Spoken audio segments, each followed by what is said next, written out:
Hey everyone, welcome back to our channel. If you're new here, please subscribe. I'd really love that. If you're returning, how you doing? What we're going to be talking about today is some good news and also some bad news, okay? The good news first. Always got to go with the good news first. This has me very happy, okay? The first story that we're going to talk about is what the U.S. Marshals have found. They have announced that they have rescued over 200 missing and endangered children during a 6-week operation called Operation We Will Find You Too. I applaud them. I really do. I am so excited that they have rescued innocent angels. The agency announced that from May 20th to June 24th, they had rescued 173 endangered children and located 25 missing children. So that's so awesome. I am so happy for these kids. They get to go home and be with their families now. The U.S. Marshal Service Director, his name is Ronald Davis. In a statement, he said, whenever a child is missing, whether we cannot explain how they went missing, whether we think it was by family or it was runaway or they are at risk of being in danger or at risk of being hurt, we need to take it very, very seriously. So he also added that the number of children rescued was just scratching the surface.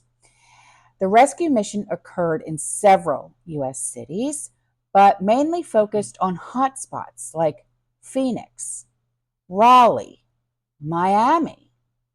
So in a press release, the USMS and the National Center of Missing and Exploited Children assisted in the operation, which led to the recovery and removal of 123 children from dangerous situations, as well as another 77 missing children who were located and found in safe locations. Out of the 200 children, 173 were endangered runaways. Wow. So 25 were considered missing. A family member abducted one. So it was like, either the dad and the mom were going through a divorce, that type of thing, okay?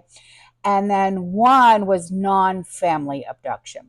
So one of the children found was a 1-year-old from North Carolina. Yeah. Oh, poor baby, little angel. So the second thing that I want to talk about, but first, let's just all pray and be happy that those kids will return to their families. And I just want to applaud the Marshal Service. I really do. And all agencies involved in getting these little angels back home. So the second thing that I want to talk about is the bad, the ugly. So something very strange is happening with Kenya, okay? A flurry of activity at a geopolitical event that saw its rise and then its fall from grace in just a mere matter of days.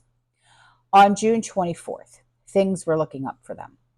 The White House issued it was the Secretary of State, a memorandum in the designation of Kenya as a major non-NATO ally. Yeah. So in the aftermath of the U.S. troops being expelled from Niger, Kenya rose as the new key partner in the African continent, but it wasn't for free. This development came in tandem with long-held negotiations for Kenyan police troops to be sent to Haiti to help stabilize the hellish situation in Haiti. So it's not surprising that on the very next day, which was June 25th, the first UN-backed contingent of Kenyan police arrived in Haiti nearly 2 years after it urgently requested help to contain a surge in gang violence. Well, the unelected Haitian prime minister, his name is Gary, and that's Garry, Conille, and that's Conille. He thanked Kenya for its solidarity. So the UN Secretary Council, or Security Council rather, had already authorized Kenya to lead the multinational police mission back in October of 2023. And they said, President Joe Biden, he praised that the arrival of the first contingent, saying that the mission overall will bring much needed relief. Okay, so far so good, right on? But who would have thought that on that very same day as the peacekeepers arrived in Port-au-Prince, Kenya fell, boom, into a state of near anarchy, with the relentless protest that initially appeared to be against a tax hike legislation ended up causing a total shutdown, okay, of the country. We saw Parliament stormed and at least 5 people lost their lives. So since that day, which is just a week ago, President William Ruto, and that's Ruto, he conceded defeat to the protesters and said that he would not sign the legislation, but the situation has not yet improved.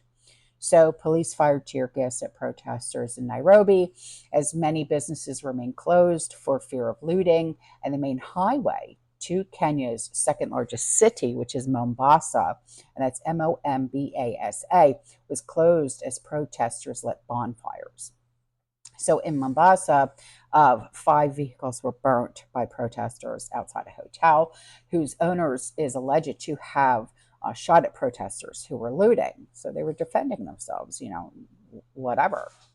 Well, retaliation, sickening. So while there are concerns that the president, William Ruto, might change his mind and sign the finance bill before next week's deadline, some protesters are also calling on Ruto to resign and accusing him of bad governance.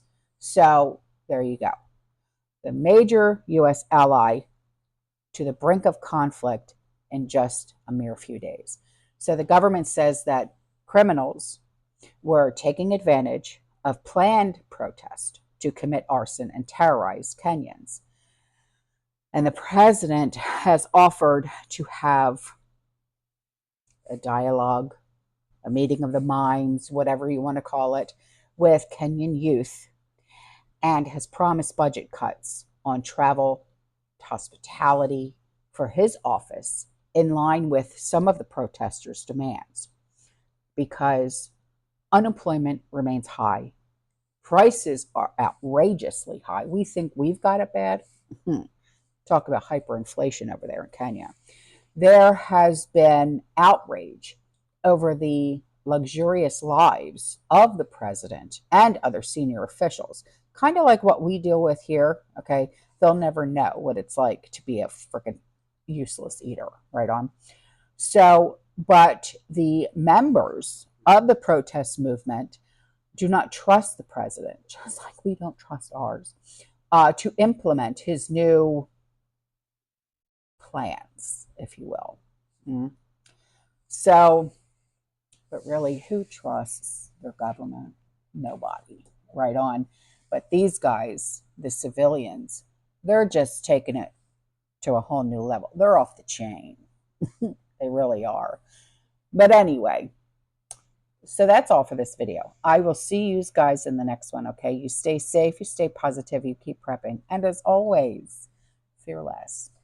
Ciao.